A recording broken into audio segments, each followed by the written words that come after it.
Ladies and gentlemen, welcome. I am Anatoly Shevchenko on behalf of the Ukraine Media Center at Ukraine Forum. Welcome all the journalists highlighting the Ukraine's fight for freedom. Today we are hosting Oleksandr Merezhko, the head of the Parliamentary Standing Committee on Foreign Policy and Interparliamentary Cooperation. The topic of today's talk is the recent presidential visit to London, Brussels, and Paris. What is the aim of this tour at this particular point in time? Welcome, ladies and gentlemen. To begin with, this has proved to be a historic visit of historical proportion. And indeed, it was a series of visits. And it is very symbolic that he started off with the United Kingdom. Great Britain is our best friend and is our best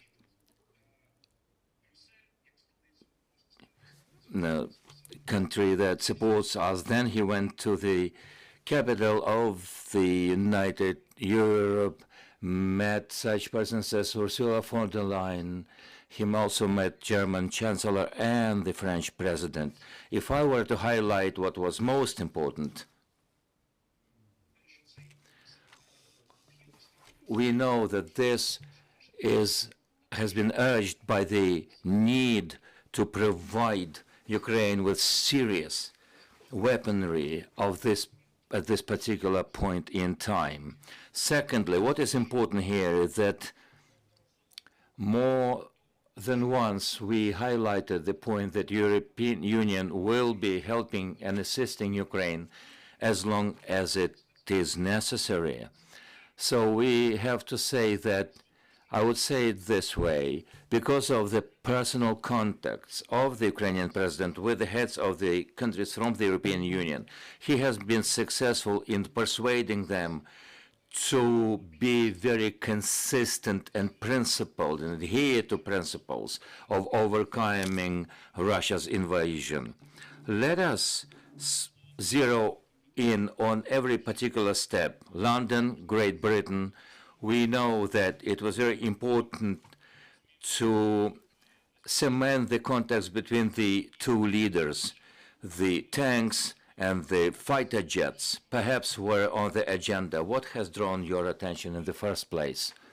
I would draw your attention to the so-called London Declaration signing.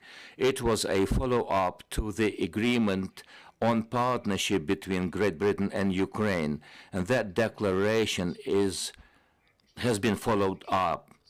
It has a very significant political meaning. First of all, we are hopeful that we will get the fighter jets, which is important in itself, but then our pilots and tank operators will be trained. This is very important and symbolic. Second point, France and Germany.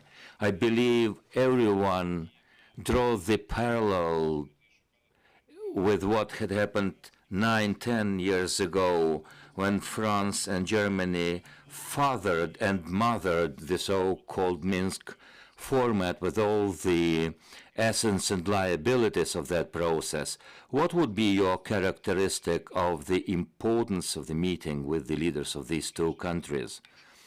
Most important in these meetings was that the leaders of these countries, and I hope it will be done unconditionally from now on, they have supported Ukraine. They have officially declared that Ukraine should be assisted and helped until the victory is secured against Russia. I singled out a particular phrase when French President Macron, he seems to have changed. His rhetoric is more consistent and more decisive. This is important in itself, and I think it comes as a result of the personal meetings of the presidents. What has changed in the politics of France and Germany? I think the most important point here is that we are gaining an upper hand. Strategically, Russia has failed. Everyone understands that Russia has failed to win over Ukraine in the battlefield. Now Ukraine is looking more and more as a victorious side. This seems to be an argument in the change of the position stance of President Macron, which means they have the belief in us when previously they had some misgivings. And I think this support of France and Germany will be growing on. United Europe. When we hear from the European Union that we are excited by the pace of the Ukrainian reforms on their way to European accession, what's your take on this? Is the glass half full or half empty?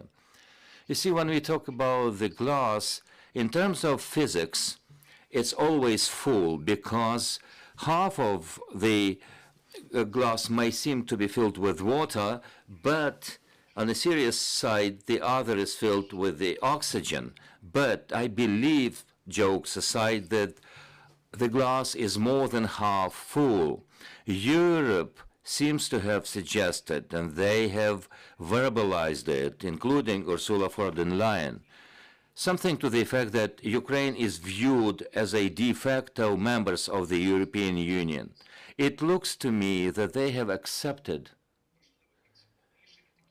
and they have made up their minds in terms of their stance towards Ukraine. The question here is that Ukraine lives up to all the recommendations and requirements for a aspiring membership. And I have no doubt that Ukraine will be, in the nearest future, member of the European Union. My last question is about the stylistics of the presidential speeches, remarks, and his visits. I would like to ask you what you hear from other European members of parliament.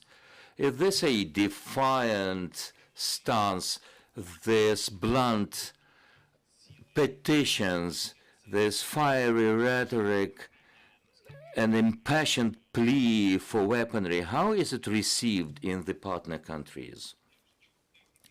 I have heard some feedback from English colleagues, from British MPs, not in a direct way. By my understanding is that, especially in Great Britain, President Zelensky's visit has been admired. We might draw a parallel with the Second World War. That is to say, President Zelensky today is viewed as a leader of the free world, defending the countries of democracy from a major threat to this world. The style of his, the diplomatic style that is so characteristic for him, I would say that he is frank and full of humility.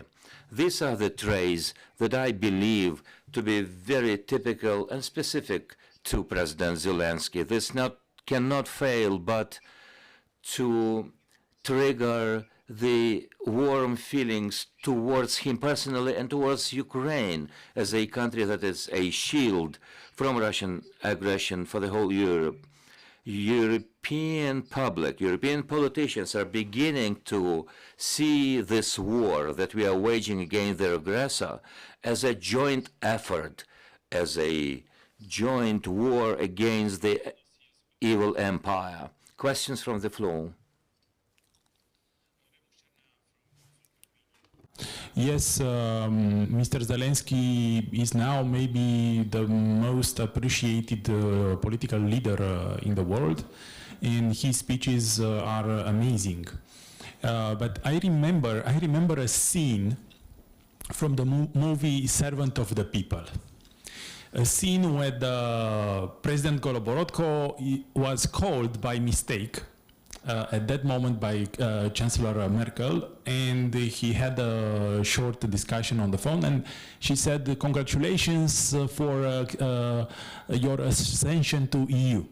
But she wanted to call Montenegro, not Ukraine. And that scene it's beautiful. It's an amazing scene. But how And of course, the President Goloborodko was very disappointed that it was about Montenegro, not Ukraine. But it's a huge evolution from that point of uncertainty regarding the accession of Ukraine to EU, and now this very well acclamation of Mr. Zelensky in Brussels, in Paris, in London. Even UK is not in EU, but it's also a very important European country. How can you describe this evolution from desire to becoming a member of EU and now in these harsh conditions of the war, Mr. Zelensky and Ukraine is the main topic in the last year, is the main European and world topic? You mean evolution here? Or evolution of Mr. Zelensky as a public person and evolution of the Ukraine, how it is perceived at in the world and at the European level in the last 7-8 years.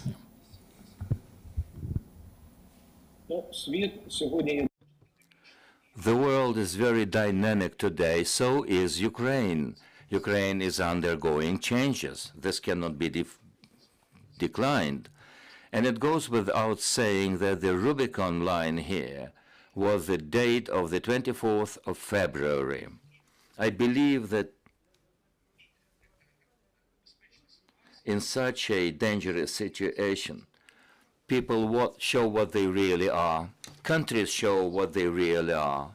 They show to the world their essence, so that Ukraine has shown to the world what it is, in essence, a defying, a brave country fighting a war against a giant, a geopolitical giant. But we are winning. We are referencing the Bible. We are talking about David and Goliath. The same goes for the President Zelensky. He has shown to the world the traits of character that were concealed from himself and from the world. In these extraordinary times, we have seen his talents of an organizer, a talent of a warrior, a talent of a diplomat, and I am not going to conceal those traits. If there are no more questions from the floor, I will wrap up my conversation with the Oleksandr, head of the Parliamentary Committee on Interparliamentary Committee. Sir, thank you very much for this exchange. Journalists are invited to follow our agenda. In 15 minutes' time, we will begin a briefing by the spokesman of the Air Force of Ukraine and keep with our agenda. Stand with Ukraine.